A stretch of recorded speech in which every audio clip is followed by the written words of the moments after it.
Well, hello, welcome again to our reading of Homer, the Odyssey, Book 2, and I'm up to line 55. And this is the middle of the speech of Telemachos, who is addressing his fellow people in Ithaca, or the Ithacans, and he's rightly complaining about the suitors who are eating him out of house and home. So, hoi des hemeteron polumenoi ematapanta bus hia ru ontes kai ois kai pionas aigas I lapinadzusipinus te aithopa oinon mapsidios Polar cat anatai. Uga ep ane hoios Odysseus esken aren apa oiku amunai. So they, that is the suitors, amatapanta, it's almost every day. It is plural here. So it's almost every day, I think, here. The verb here is poleomai, and this is an aeolic contraction here. It means to frequent or to constantly visit. Es hemeteron, you've got to supply oikon to our house, literally. So they, just about every day, coming frequently into our house, or into my house, it would be, in English, sacrificing the oxen and the sheep and the rich, or the fat perhaps, for pionas, aigas, goats. This is from pion, the declension adjective. Ila panidzusi, now this is a funny word here. There are two words for feasting in Greek, and this continues on into later Greek as well. This one is to feast or to revel in a situation where the host supplies all the food and drink, as opposed to an eronos, which is a different sort of feast. And in an eronos, all the people joining in the feast were expected to bring their own share of the food and drink. So it's a very carefully chosen word here, I think, because they're emphasising the fact that Telemachos is the one who's got to supply everything. So it's they revel, or they feast, kai pinusi, and they drink the aithopa oinon, the, well, sparkling wine, not in the modern sense, but in the sense of shining or sparkling. The sparkling wine, the bright wine. Mapsidios, thoughtlessly. That's an adverb there. So they feast and they drink the sparkling wine thoughtlessly. Totipala kat anatai. Kat animai is to use up, or here in the passage, to be used up or wasted. So tadipola, and many things, katanatai, neuter plural singular verb, are wasted. Uga ep ane, now notice the accent on the ep here, which tells us that it is really equivalent to epesti. Here I think in the sense of present,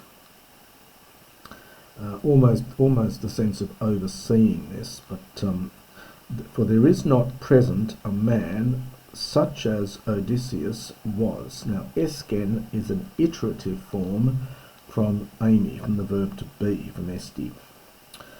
So it's for there is not present a man such as Odysseus was. Apok, I think, is a preverb with the amunai, to ward off the arain, this curse, apu, from the house. Hemes du non titoioi amunemen kai epe talugalioi tesomesta kai u dedacotes alkane.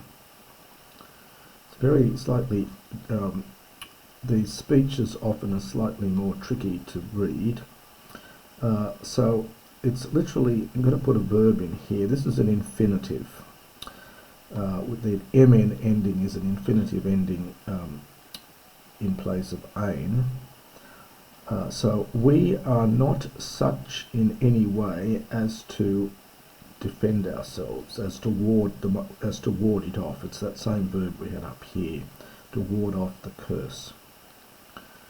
So it's something like, we are not in any way able to ward off. We're not the sort of ones who could defend ourselves, is the sense of it. Because after all, he's only a young boy. E kai epeta, and again, this is a very strange expression here. Surely, I'll do it literally firstly, surely also afterwards we will be, perhaps we will appear, we will be lugalioi, wretched or feeble, and not having learnt alkane, well, defence or valour or skill.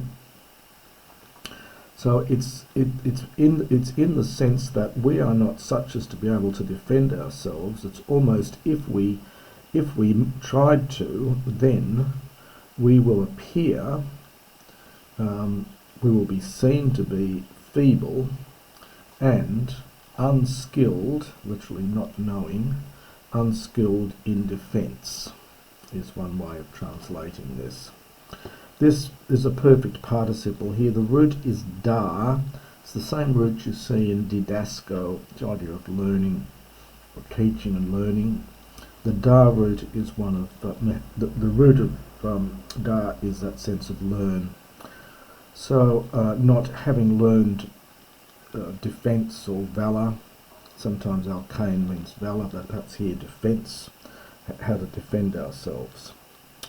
So it's a little tricky line here, a couple of lines here. So we are not such as to be able to defend ourselves, and if we tried to, then we will appear feeble and unskilled in defence. E tan amunaim men e moidunamus ge parei. Surely, now this is optative again from the same verb, amuno. Surely then I would defend myself, if the power indeed might be present moi for me. This is an optative from paresti.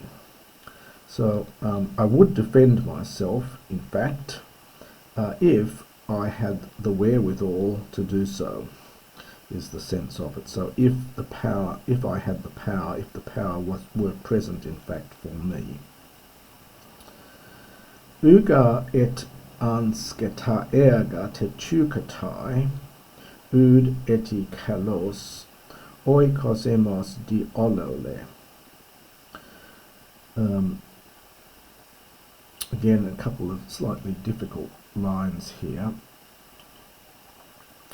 Now the u and eti, so for no longer, works, the works being wrought, unsketa, this is anna plus the sket root from echo, so that it simply means here endurable or bearable. So no longer are the things being done endurable, and nor any longer is my house destroyed. Well, it's difficult here, kalos in a pleasant way. So probably paraphrase that a little bit. And no longer decent is the destruction of my house. So my house is no longer being destroyed in a comfortable manner.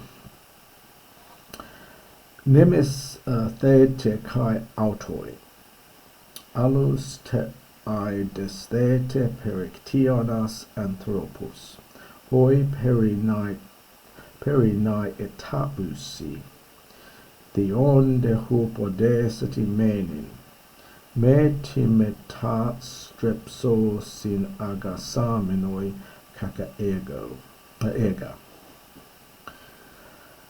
So I think we're getting here some imperatives. This one means, so it says, you yourself, well, may you yourselves be outraged. In other words, you yourselves should be upset about this.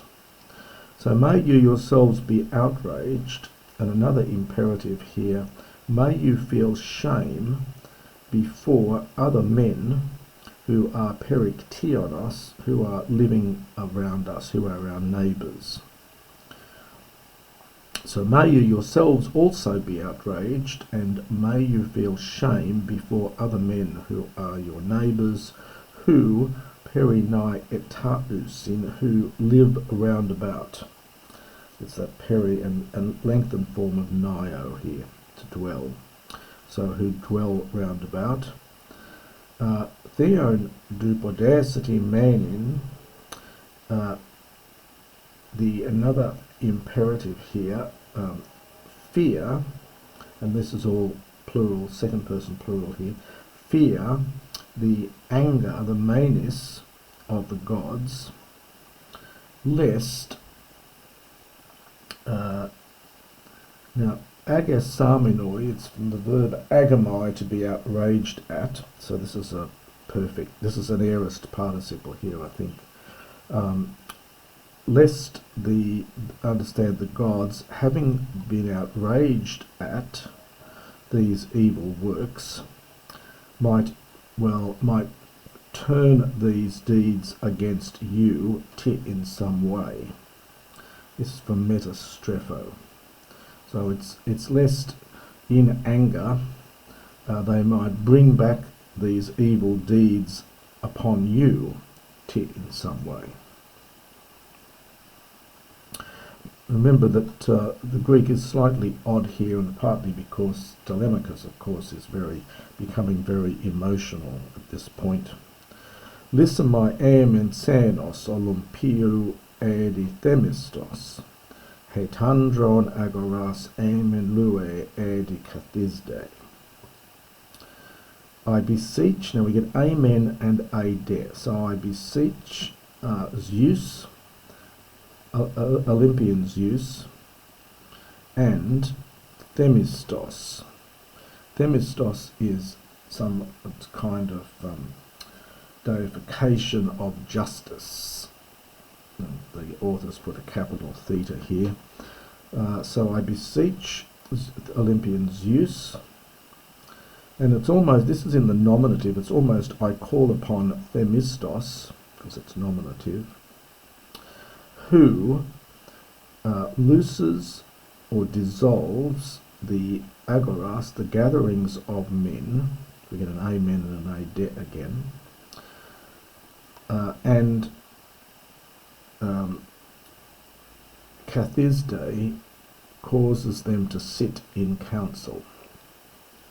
So I beseech you by Zeus, and I call upon Themistos, who, and the Themistos is taken as feminine here, so who dissolves the gatherings of men and causes them to sit in council.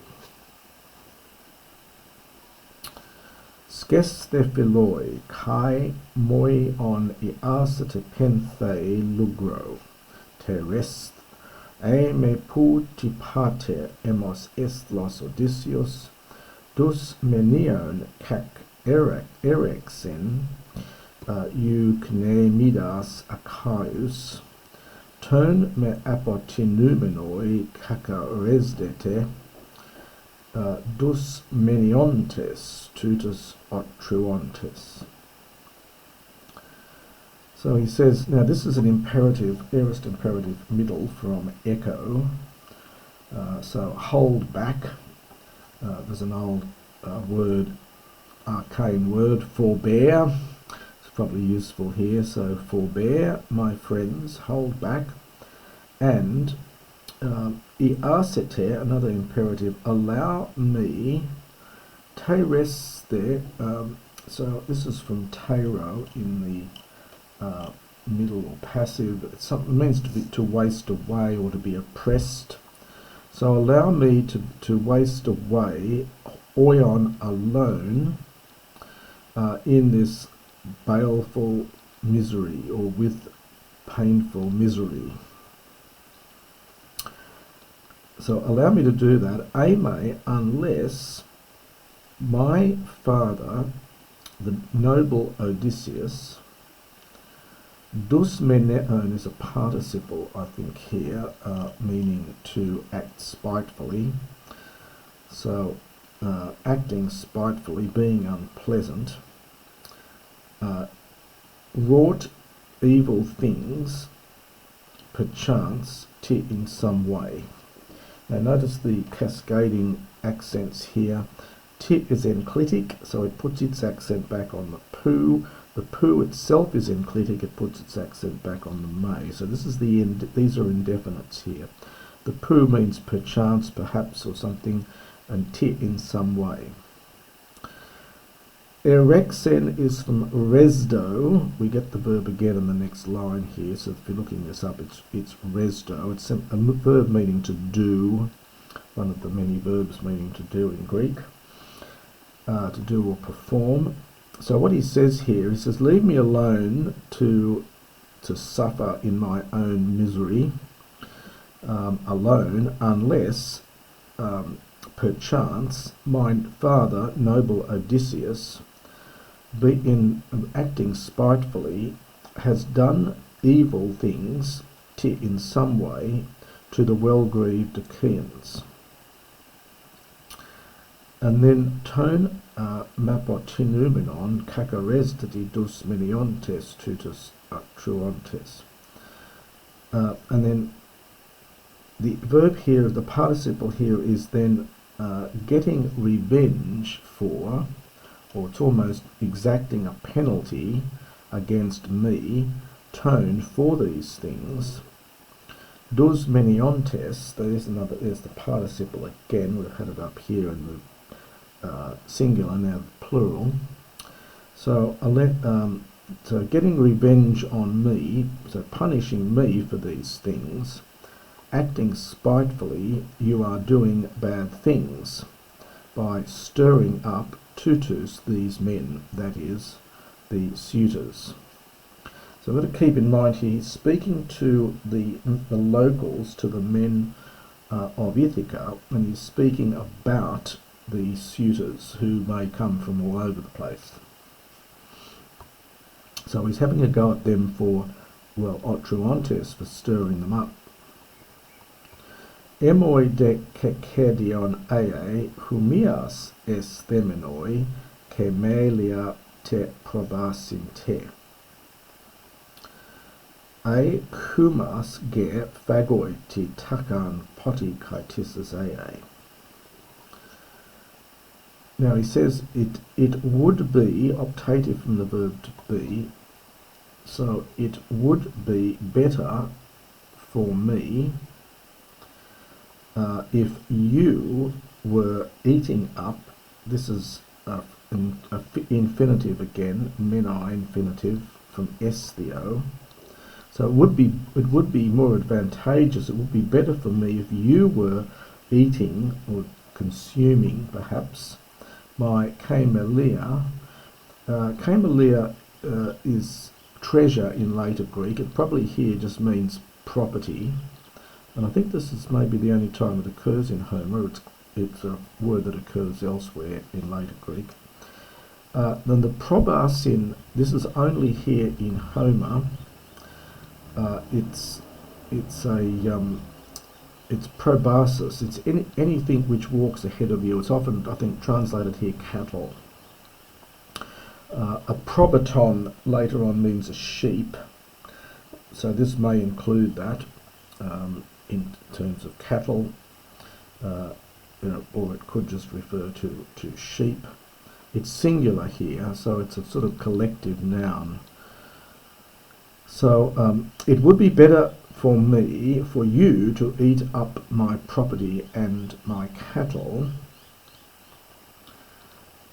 and if, now the chi is an aspirated kappa, and the missing letter is epsilon, so it's ke, and we get it with the optative. So if you would eat it, perchance takaan, perhaps one day also there might be tissus, there might be recompense. The takaan, in later Greek, takaan does mean perhaps with the optative. I'm a little bit nervous of translating it that way here because taka in Homer generally means soon, so it may be soon, at some time also, there might be recompense. So the idea is that he's saying here it would be better for you, rather than the suitors, to be devouring all my goods, because then there's some hope that later on I'll get some recompense, whereas the suitors, who come from all over the place, they're going to go home and I won't have any chance of getting my money back, as it were. I think that's the sense of what's happening here. Tofraga an kata astu poti ptu soimetha mutho kremat apai tisdontes heos kapapanta dothei. Now we get Tofra and Heos together, which is so long until, but here it's probably difficult to translate the Tofra, I think. So it's something like for poti ptu soimeth, a funny word here. It means to petition. So for we would partition, understand you, up and down the city, muthe, with a word, perhaps with a demand, apaitizontes, demanding back, kremata, our property, heres, until all things might be given back. The apo goes with the dothea, it's and with the ke, so it's an optative again from didomi, from apodidomi. So just to do that bit there. So if it was you, in fact, that were eating my possessions, then soon at some time there might be recompense. For we would petition you, understood, up and down the city with a word, or perhaps with a demand, demanding back our goods, demanding back our property, until all things might be given back.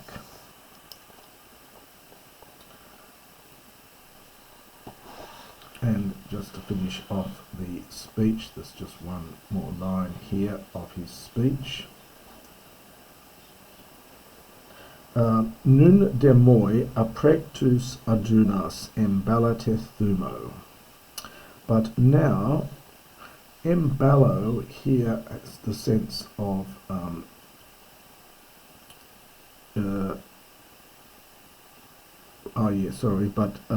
well, perhaps now it's in the sense of now as it is.